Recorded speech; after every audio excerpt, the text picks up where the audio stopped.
Bismillah, Assalamualaikum warahmatullahi wabarakatuh. Salam sejahtera untuk kita semua. Adik-adikku sekalian, saya Andi Sudimas Sulaiman, Gubernur Sulawesi Selatan, mengucapkan selamat datang dalam program Smart School Dinas Pendidikan Provinsi Sulawesi Selatan.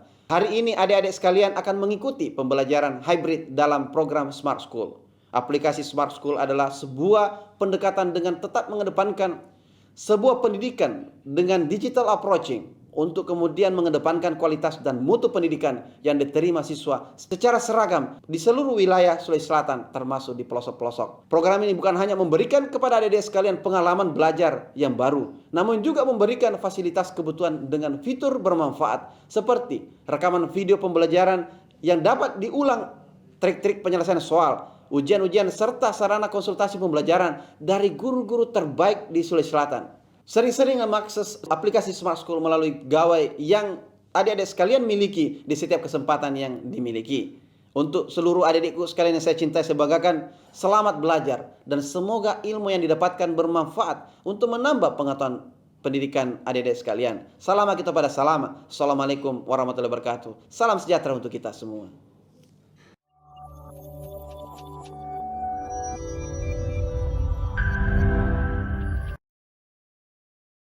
Assalamualaikum warahmatullahi wabarakatuh. Selamat pagi, salam sejahtera buat kita semua. Jumpa lagi hari ini dengan saya, Ahmad Demawan, dalam mata pelajaran Bahasa Indonesia, Generasi Smart School Berkarakter Cerdaski.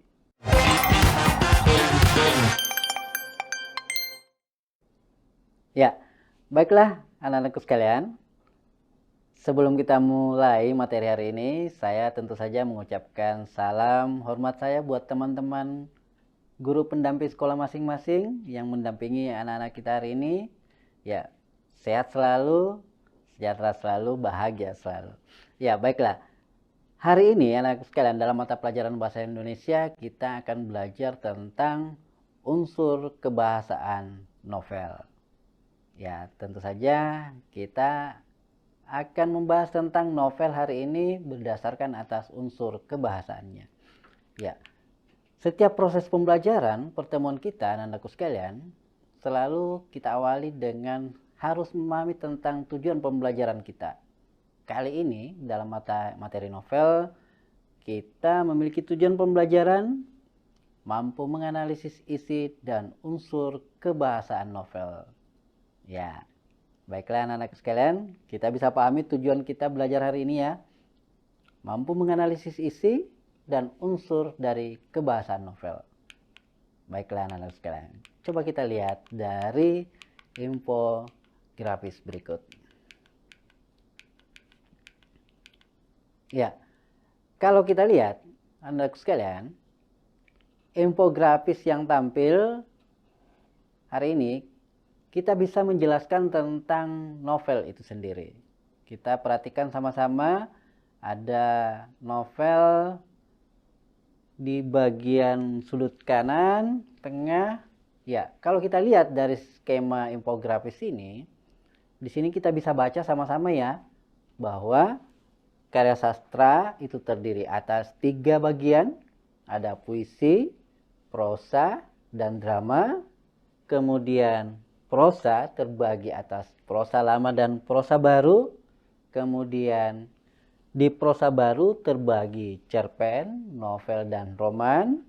Nah, hari ini kita akan bahas tentang novel. Novel di situ kita akan bahas tentang struktur kebahasaan dan unsur. Di wilayah unsur kita bahas unsur intrinsik dan ekstrinsik dari novel itu sendiri sebagai prosa. Dan di struktur kebahasaan kita akan bahas tentang struktur dan ciri-ciri kebahasaan, unsur dan ciri-ciri kebahasaan. Ya, kalau melihat infografis yang tampil anak-anakku sekalian, pasti kita bisa menjelaskan tentang apa sih novel itu. Ya, kita flashback, kita ingat kembali beberapa pertemuan, kita membahas materi tentang novel, mulai dari pengertiannya, mulai dari unsur-unsurnya. Ya, sebentar setelah kita belajar tentang kebahasaan, maka kita akan membahas tentang bagaimana sih kemudian menulis novel yang akan disampaikan oleh teman guru yang lain.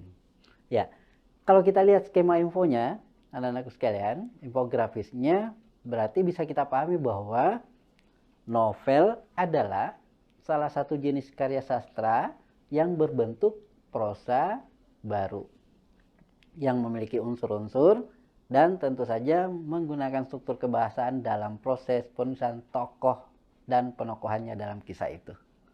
Ya, nanti akan disampaikan oleh teman-teman guru pendamping penekanan tentang novel itu sendiri. Ya, bisa ya kita sama-sama lihat dari skema info yang tampil di layar masing-masing. Ya, setelah kita bisa memahami tentang skema info tadi, anak-anak sekalian, di materi kali ini kita akan membahas tentang kebahasaan novel. Ya, kalau pekan lalu kita bahas tentang unsur ya. Hari ini kita akan bahas tentang kebahasaan novel. Yang mana yang masuk dalam materi kita untuk membahas tentang kebahasaan novel?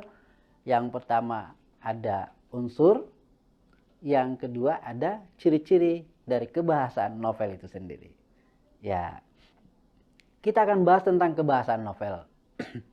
Tentu saja kita harus sama-sama memahami apa sih yang akan kita bahas nih di kebahasaan novel. Nah, ini penjelasannya. Dalam konvensi penulisan karya sastra tidak menggunakan bahasa yang baku dan formal. Semua yang dikomunikasikan dalam novel dikontrol langsung oleh pengarang melalui manipulasi bahasa. Bahasa digunakan secermat mungkin agar tampil berbeda dengan bahasa non-sastra. Jadi anak-anakku sekalian bisa lihat ya penekanannya di mana. Jadi situ dibahasakan bahwa oh ya, di karya sastra itu tidak menggunakan bahasa baku dan formal. Ya, beda dengan bahasa-bahasa untuk ruang-ruang non-sastra. Ya, saya yakin anak-anakku sekalian pernah baca tentang Laskar Pelangi, Robohnya Surau Kami, dan banyak novel lain lah. Nah, sekarang di kebahasaan itu, kalau kita lihat 1, 2, 3, 4, ada 6 hal yang akan kita bahas hari ini tentang unsur kebahasaannya. Anda-andaku bisa lihat ya, bahwa di dalam novel itu kita akan menggunakan bahasa-bahasa emotif yang pertama. Yang kedua, kita akan menggunakan bahasa yang dipengaruhi oleh subjektivitas pengarangnya. Yang ketiga, bahasa dalam novel juga cenderung konotatif. Yang keempat, bahasa yang digunakan bahasa denotatif. Yang kelima, bahasanya bahasa ekspresif. Dan yang keenam, bahasa dalam novel menggunakan beberapa kata khusus. Ya, anak-anak kalian bisa lihat ya di layarnya masing-masing unsur kebahasaan novel. Ya, maksudnya dari 6 poin bahasa-bahasa yang digunakan dalam novel inilah yang akan kita gunakan untuk menganalisis isi, memahami tentang isi daripada novel itu sendiri, dan bagaimana kemudian kita bisa menulis sebuah novel. Ya, sehingga penting ya untuk memahami tentang unsur kebahasaan novel. Ya, sekarang kita coba bahas satu-satu ini. Bahasa dalam novel. Tadi dibahasakan ada bahasa emotif di bagian pertama. Yang mana sih yang dimaksud dengan bahasa emotif? Coba kita lihat penjelasannya. Nah, di situ dibahasakan adanya upaya pengarang untuk menghidupkan perasaan atau menggugah emosi pembaca. Hal ini penting dilakukan oleh pengarang agar pembaca dapat masuk ke cerita yang ada dalam novel. Dengan bahasa yang menggugah emosi kita, pembaca jadi bisa turut merasakan emosi yang dirasakan tokoh cerita dalam novel. Jadi ini butuh keterampilannya pengarang nih. Butuh keterampilan penulis supaya seolah-olah pembaca berada dalam ngikut alur emosi dari novel yang kita tulis. Ya, itu ya untuk bahasa emotif. Kemudian, anak-anakku sekalian, yang kedua adalah bahasa yang digunakan dalam novel itu dipengaruhi oleh subjektivitas pengarangnya.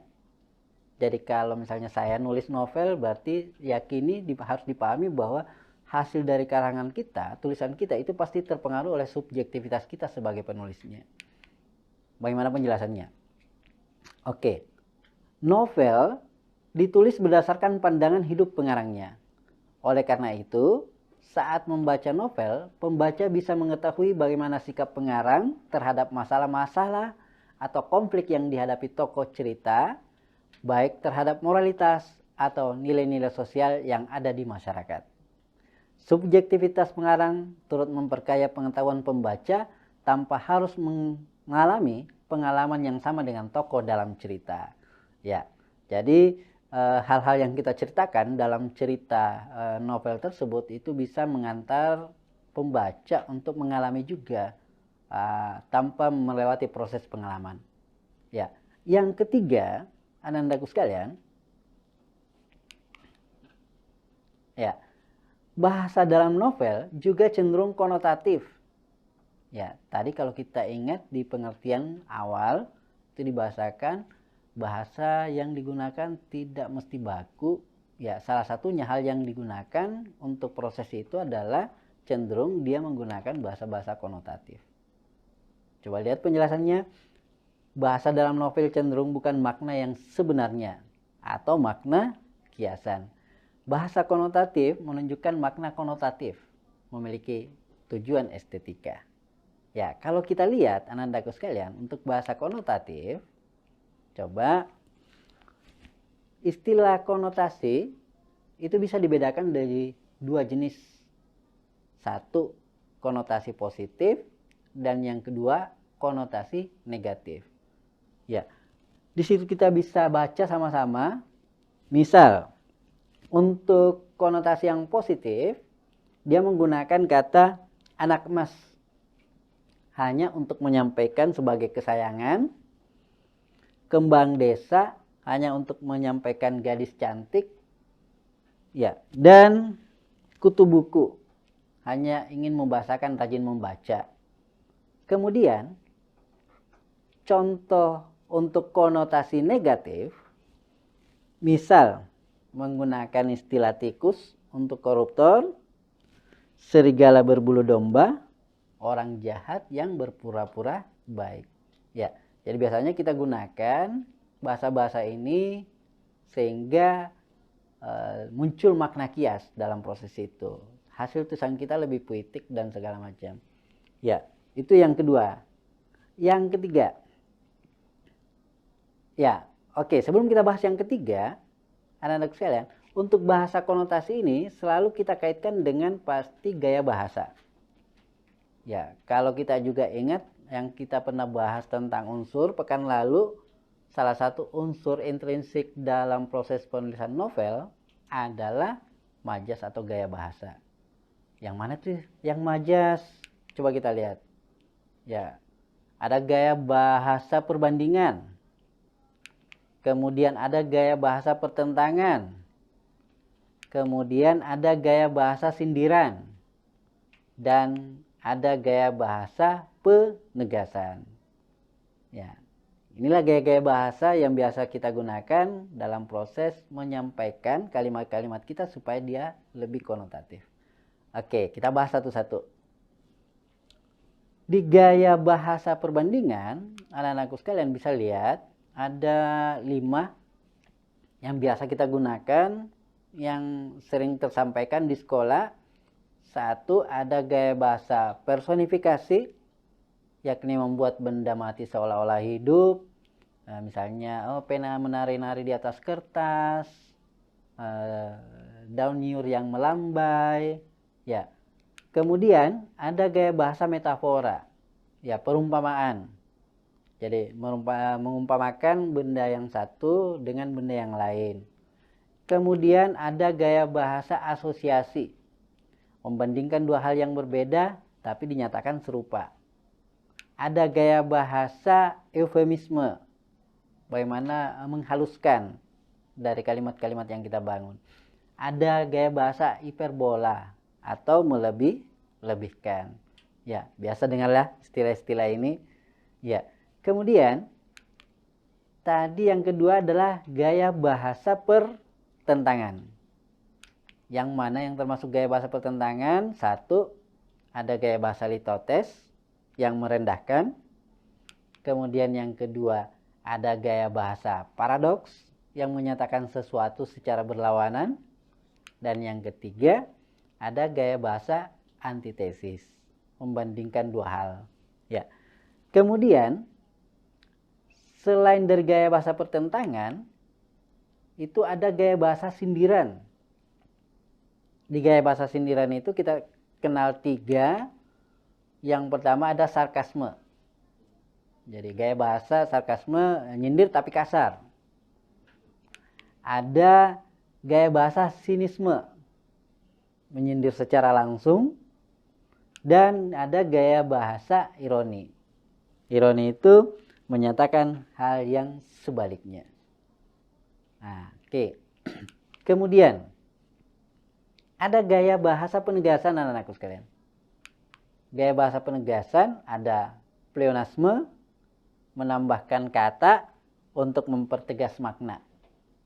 Kemudian yang kedua ada repetisi, pengulangan, melakukan proses pengulangan untuk mempertegas makna. Ya, gaya-gaya bahasa ini anak-anakku sekalian yang kita gunakan sekaitan dengan konotatif tadi. Ya, sekaitan dengan unsur-unsur intrinsik yang pernah kita bahas. Nah, lanjut. Setelah bahasa konotatif, ada juga bahasa denotatif. Kebalikan dari bahasa konotatif. Ya, kenapa kemudian bahasa denotatif juga tetap harus digunakan dalam proses penulisan novel? Karena harus mempertimbangkan pada pembaca novel. Di situ dijelaskan, bisa anak-anakku sekalian baca, bahasa novel juga menggunakan kalimat-kalimat denotatif.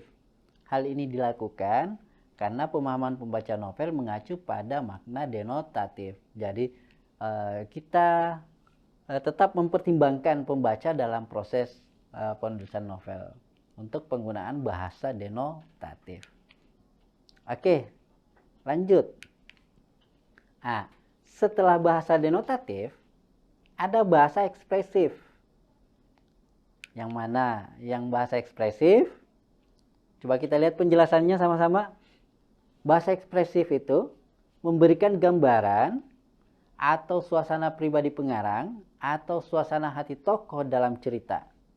Bahasa dalam novel juga bersifat sugestif atau mempengaruhi pembaca untuk mempercayai cerita yang dikisahkan dalam novel. Jadi kita gunakan bahasa ekspresif ya untuk itu, untuk memberikan gambaran suasana. Oke, lanjut. Kita lihat yang selanjutnya adalah bagaimana kemudian dalam bahasa novel itu menggunakan beberapa kata khusus. Yang mana itu yang dimaksud? 1. Kata yang menyatakan urutan waktu. Ada konjungsi, temporal, dan kronologis. Yang kedua, kata kerja yang menggambarkan tindakan atau kata kerja material yang selama ini kita pahami. Yang ketiga, kata kerja yang menunjukkan kalimat tak langsung. Kemudian kata kerja yang menggambarkan pikiran dan perasaan tokoh dalam cerita. Kemudian kata sifat. Ya, kalau kita perhatikan, ini juga menggunakan beberapa kata khusus, ini juga kesekaitan dengan unsur-unsur intrinsik yang pernah kita bahas. Ya, bagaimana kemudian alur dari cerita itu kita pasti gunakan kata-kata yang menyatakan urutan waktu. Bagaimana menyampaikan tentang tokoh dan penokohan itu menggunakan kata kerja, tindakan, ada kata sifat, ada kata kerja yang menggambarkan pikiran dan perasaan tokoh. Ya, gitu ya anak-anakku sekalian. Jadi pasti dalam beberapa dalam novel itu pasti beberapa hal-hal tata bahasa yang kita gunakan dalam proses penulisannya. Ini penting untuk kita pahami supaya memudahkan kita juga untuk menganalisis isi dari novel yang kita baca. Oke. Lanjut. Kita bahas satu-satu nih. 1. Kata yang menyatakan urutan waktu. Konjungsi temporal dan kronologis. Ya. Coba dibaca anak-anakku sekalian. Kata ini digunakan dalam novel karena kejadian atau peristiwa dalam novel berlangsung tidak selalu pada saat ini, melainkan ada yang terjadi pada masa lampau. Oleh karena itu, dalam novel sering ditemukan kata-kata seperti awalnya, mula-mula, sejak saat itu, kemarin, malam itu, dan lain sebagainya, yang menjelaskan tentang konjungsi temporal dan kronologis. Ya, tentu saja ini sekaitan dengan alur untuk unsur intrinsik. Ya, jadi misalnya kita bercerita tentang masa lalu ke masa kini ke masa akan datang. Ya. Kemudian kata yang kedua, anak-anakku sekalian, adalah kata kerja yang menggambarkan tindakan yang kita pahami sebagai kata kerja material. Kata kerja material digunakan untuk menggambarkan tindakan yang dilakukan oleh tokoh-tokoh dalam ceritanya. Hal ini berfungsi untuk menggambarkan sikap para tokoh dalam menghadapi situasi tertentu dan situasi hati para tokoh.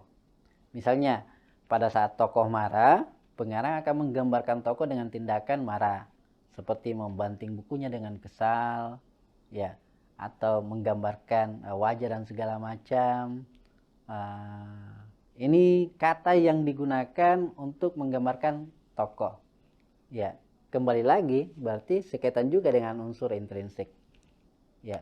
Kemudian ada kata kerja yang menunjukkan kalimat tak langsung. Ya. Kata kerja ini digunakan untuk menceritakan tuturan atau ucapan para tokoh dalam novelnya. Kata kerja ini adalah kutipan yang berupa dialog atau kalimat biasa yang menggambarkan tuturan tokoh. Misalnya, menurut, menyatakan, mengungkapkan, menceritakan, mengenai, menanyakan, dan lain sebagainya. Jadi kita gunakan kata-kata kerja yang tak langsung. Oke, lanjut. Kata kerja yang menggambarkan pikiran dan perasaan tokoh dalam cerita, atau kita kenal dengan istilah kata kerja mental. Nah, kata kerja ini digunakan untuk menggambarkan pikiran dan perasaan tokoh, pergulatan batin yang dirasakan oleh tokoh atas situasi yang mengandung konflik. Misalnya, merasakan, mendambakan, mencintai, menginginkan, menganggap, dan lain sebagainya. Coba kita lihat dalam proses penggunaan kata kerja ini. Saat tokoh dalam cerita merasa bahagia karena jatuh cinta, maka pengarang akan menggambarkan tokoh merasakan hatinya berbunga-bunga. Jadi ada kata kerja untuk menggambarkan perasaan. Ya, supaya pembaca saat membaca dari teks novel tersebut itu bisa membayangkan kejadian dalam cerita itu. Oke. Yang terakhir, ada kata sifat. Ya, anak-anakku sekalian, kita pahami bahwa kata ini digunakan untuk menggambarkan atau mendeskripsikan mengenai tokoh, tempat, dan suasana. Penggunaan ini penting dilakukan oleh pengarang agar pembaca mendapatkan jelas mengenai ciri-ciri fisik tokoh, gambaran tempat yang ditinggali atau dikunjungi tokoh, dan suasana yang terjadi saat cerita berlangsung. Ya, itu tadi ya anak-anakku sekalian untuk poin kita di beberapa unsur bahasa-bahasa yang digunakan dalam proses penulisan novel atau untuk menganalisis novel. Ya, oke. Baiklah anak-anakku sekalian.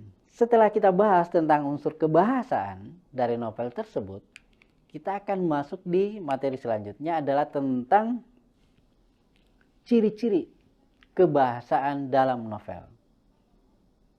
Coba kita lihat ciri-ciri kebahasaan novel. 1, ada dia bersifat dialog. Dia terdiri atas kalimat deskripsi penokohan. Kemudian ada kalimat deskripsi latar dan selanjutnya ada kata ganti orang.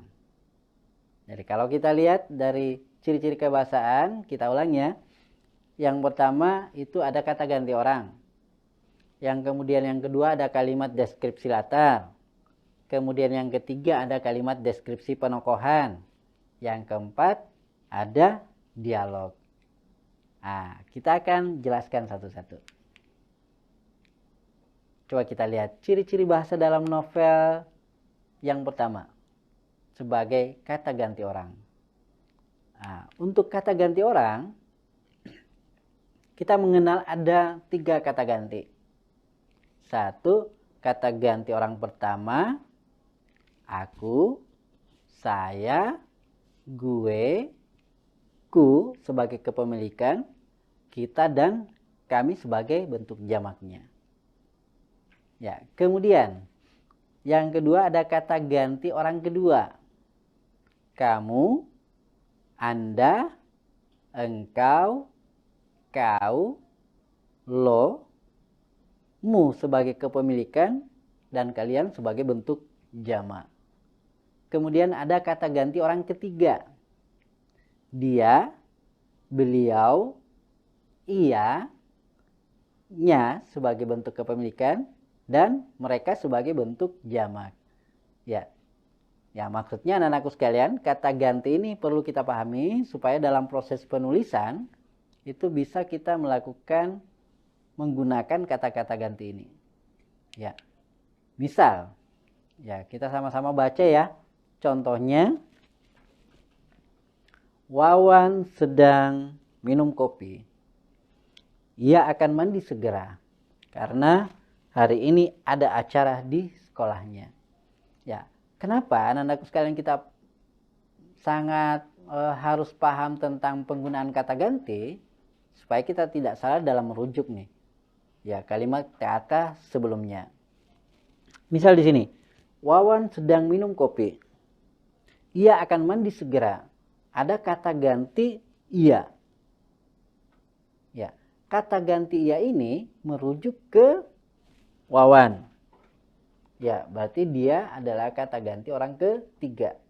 Ya, ada Wawan, penyebutan nama sebagai orang ketiga. Wawan sedang minum kopi. Ia akan mandi segera. Ia merujuk ke tokoh Wawan. Karena hari ini ada acara di sekolahnya. Nya sebagai bentuk kepemilikan itu merujuk ke tokoh Wawan. Ya.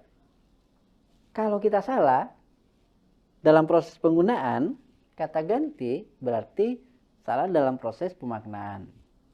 Misal, Wawan sedang minum kopi, kemudian ada kamu akan mandi segera. Berarti tidak konsisten, tidak nyambung, tidak sinergitas antara kalimat sebelumnya.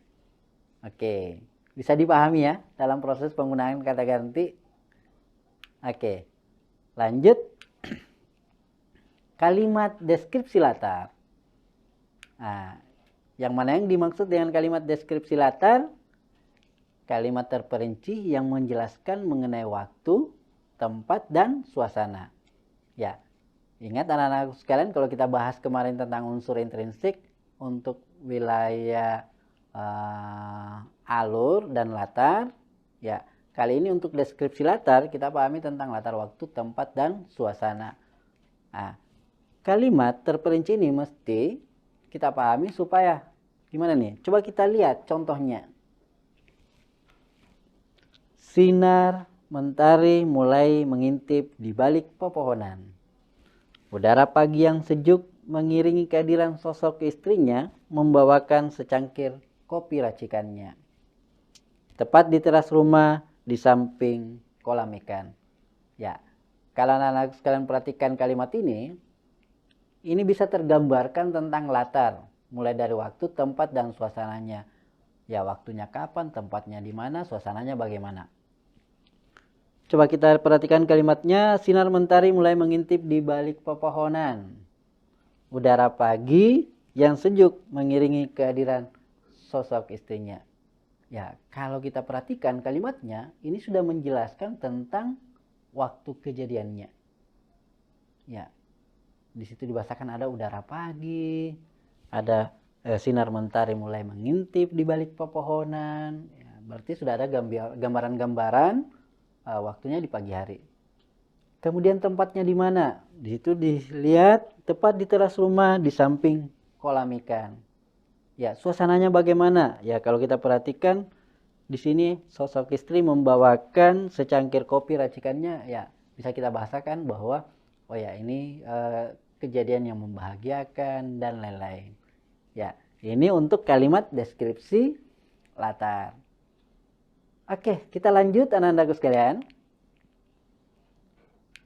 Ada kalimat deskripsi penokohan. Kalau di unsur intrinsik kita pahami tentang tokoh dan penokohan. Ya, di ciri-ciri kebahasaan kita menggunakan kalimat deskripsi ini untuk menjelaskan tentang penokohan. Di situ penjelasannya adalah kalimat terperinci yang menjelaskan mengenai tokoh dan penokohan, pelaku dan sifat-sifat pelakunya. Ya.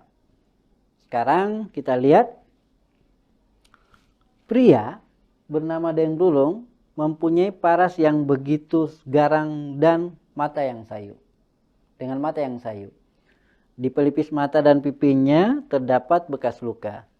Ia cukup pemarah dan berani orangnya. Tak heran jika dia menjadi orang yang ditakuti di kompleksnya. Tapi ia selalu berada di masjid untuk berjamaah. Kalimat mendeskripsikan tokoh. Kita bisa pahami tokohnya bagaimana, sifat-sifatnya bagaimana, karakternya gimana. Ya, bisa ya. Jadi kita menggunakan kalimat untuk memberikan gambaran tentang tokoh. Kemudian ada kalimat dialog. Yang mana yang kalimat dialog? Oh ya, kalimat dialog itu adalah percakapan antara tokoh.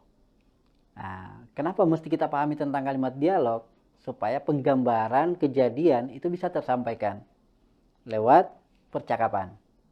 Coba kita pahami, baca sama-sama anak-anakku sekalian. Kini aku sudah tidak bersamanya lagi, kata Base sembari mengusap air matanya. Loh, kenapa Base? Apa kamu sudah tidak suka sama Jarre? Jarre lagi, tanya Rurung penasaran. Bukan begitu Rurung, aku melihat Jarre membonceng Siti kemarin, jawab Base diiringi dengan air matanya. Ya, luar biasa ya kejadiannya. Ya, kalau kita perhatikan kalimatnya, di kalimat dialog, percakapan ini, di sini bisa kita tergambarkan apa kejadian yang terjadi. Kita bisa paham tentang apa yang ingin diceritakan oleh pengarang sebagai pembaca. Ataukah kalau kita sebagai pengarang, maka bisa memberikan gambaran kepada pembaca untuk memahami tentang kejadian yang ada dalam cerita itu. Ya, oke. Bisa ya? Nah, sekarang sebelum kita refleksi nih, mungkin masih ada yang kurang dipahami. Ya, kalau kita tidak bisa interaktif lewat pertemuan kali ini, bisa dibantu oleh teman-teman saya di guru pendamping sekolah masing-masing. Ya, baiklah anak-anak sekalian, untuk ruang refleksi kita, sekedar untuk mengingat kembali materi pembelajaran kita hari ini. Ya, coba kita lihat. Ya, apa saja sih yang harus kita pahami untuk hari ini sebagai rangkuman dari pembahasan kita? Ya, kita telah membahas sama-sama anak sekalian tentang bahasa novel. 1. Bahasa menjadi media yang penting bagi setiap novelis dalam menghasilkan kata-kata. Ya, jadi sebagai pengarang, penulis, ya harus memahami bahwa bahasa ini adalah media. Ya, salah satu kuncinya adalah memperbanyak perbendaharaan kata lewat literasi. Ya, kita harus banyak membaca ketika kita ingin menulis. Kemudian yang kedua, bahasa novel itu bahasa emotif, subjektivitas, terpengaruh oleh subjektivitas pengarang, kemudian dia konotatif, kemudian dia denotatif, dan yang selanjutnya dia ekspresif. Yang ketiga, bahasa dalam novel menggunakan beberapa kata khusus, yaitu kata kerja yang menyatakan urutan, kata kerja yang menggambarkan tindakan, kata kerja yang menunjukkan kalimat tak langsung, kata kerja mental dan kata kerja sifat dan kata sifat. Ya, inilah poin yang sudah kita bahas tentang bahasa dalam novel. Ya, yang terakhir kita lihat, kita sudah bahas tentang ciri-ciri bahasa novel. Ya, satu, dia menggunakan kata ganti orang. Yang kedua, dia menggunakan kalimat deskripsi latar. Yang ketiga, dia menggunakan kalimat deskripsi penokohan. Dan yang keempat, dia menggunakan dialog. Ya, itulah hasil dari proses pembelajaran kita, anak-anakku sekalian, hari ini tentang unsur kebahasaannya dan ciri-ciri bahasa yang digunakan dalam bahasa novel. Ya, sekarang coba kita sama-sama baca kutipan teks novel berikut. Semuanya seperti kering. Kemarau datang dan angin gersang menusuk-nusuk. Semuanya seperti musim basah. Hujan dan badai adalah nyanyian dalam seri dan ngilu. Semuanya seperti perih ketika langit tak menyisakan cerita apa-apa. Semuanya menjadi sepi. Ya, ini kutipan dari karya Indragi, Nyanyi Sunyi. Ya, sekarang kalau kita lihat, coba perhatikan pertanyaannya apa sih? Gaya bahasa dalam kutipan novel di atas adalah gaya bahasa, ya ingat ya, kita bahas tadi di unsur atau kita bahas di unsur-unsur kebahasaannya ataukah kita bahas di unsur intrinsiknya. Sama-sama kita bahas tentang gaya bahasa. Ya, tentu saja tadi kita lihat, pahami sama-sama ada 4 gaya bahasa yang kemudian terbagi.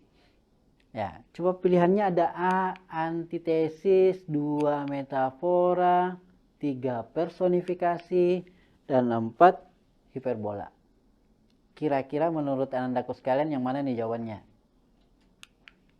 Ya, jawabannya adalah metafora. Ya, kita membandingkan. Ya, lanjut anak sekalian. Ya, sekali lagi ya, bahwa dia menggunakan gaya bahasa metafora. Kemudian, coba kita baca yang kedua. Sebenarnya dia kagum pada laki-laki itu. Agaknya mesti beginilah makna dari setiap jiwa yang besar. Manusia besar yang bakal tak pernah dicetak namanya dalam buku-buku pelajaran dan dikuliahkan oleh mahaguru-mahaguru. Sebab dia tak pernah menulis artikel dalam majalah, apalagi dalam surat kabar. Manusia besar ini, filosof ini, akan berlaku dari dunia tanpa apa-apa, selain sejumput kesan-kesan tak beraturan pada sejumput orang lain tentang dia. Hanya itu. Tulisan dari Iwan Simatupang Siara. Ya, sekarang coba kita perhatikan. Isi yang tersurat dalam kutipan novel tersebut adalah, jadi anak-anakku sekalian, ya kalau kita membahas tentang proses penulisan ini, unsur-unsur kebahasaan, unsur-unsur intrinsik dan ekstrinsik dalam novel pasti akan kita berhadapan dengan soal-soal yang sejenis dengan ini. Ya, sekarang yang dipertanyakan adalah tentang isi yang tersurat. Coba kita lihat opsinya, pilihannya A, kita baca sama-sama ya. Kemudian B, kemudian C, ya, kemudian lanjut D, dan E. Sekarang ingat, perhatikan teksnya baik-baik, pertanyaannya baik-baik, isi yang tersurat. Ya. Sudah ada yang bisa jawab? Oke. Sekarang kita lihat apa jawabannya. Jawabannya adalah C. Ya, kita baca sama-sama. Sesungguhnya kebesaran jiwa seseorang yang menumbuhkan kekaguman pada orang lain, meski orang itu tidak meninggalkan sesuatu kepada kita. Ya, ini yang tersurat dalam teks kalimat di atas. Ya, kutipan di atas. Bisa ya? Oke, sekarang Yang ketiga, bacalah kutipan novel berikut. Bagi orang-orang di desaku, yang kebanyakan mereka adalah perantau, saat Lebaran, seperti inilah waktunya untuk berkumpul. Waktu yang tepat untuk bersilaturahim, saling melepas rindu dan saling memaafkan. Dan tentu saja, waktu menikmati hidangan spesial di rumah. Ya, karya Boy Chandra dalam novel Surat Kecil untuk Ayah. Nah, sekarang kita coba lihat keterkaitan peristiwa dalam kutipan novel tersebut dengan kehidupan saat ini adalah. Oke. Coba kita lihat opsinya. A. Berkumpul dengan tetangga. B. Bersilaturahmi setiap pagi. C. Mudik saat Lebaran tiba. Dan D. Saling berbagi makanan. Lanjut. Memaafkan orang lain. Coba kita lihat peristiwa yang terjadi dalam kutipan novel itu. Ya, bisa kita jawab sama-sama pasti. Jawabannya adalah yang mana? Oke. Mudik saat Lebaran tiba. Ya, ini selalu terjadi ya. Makanya dibahasakan di situ keterkaitan peristiwa. Ya, ataukah peristiwa apa sih yang terjadi dalam cerita ini? Ya, oke. Sekarang kita kadang juga diperhadapkan dengan kalimat-kalimat yang rumpang. Ya. Dalam kalimat ini ada beberapa titik-titik yang mesti kita isi. Ya, tentu saja ini sekaitan dengan proses penggunaan kata ganti. Nah, sekarang coba perhatikan pertanyaannya. Kata ganti orang yang tepat digunakan pada titik-titik di atas adalah, jadi kata ganti orang yang tepat digunakan pada titik-titik di atas adalah, coba perhatikan kalimatnya. Udende jare, dua orang perempuan telah kau sakiti hatinya. Titik-titik, merasa terhianati. Jadi bagaimana sekarang jare?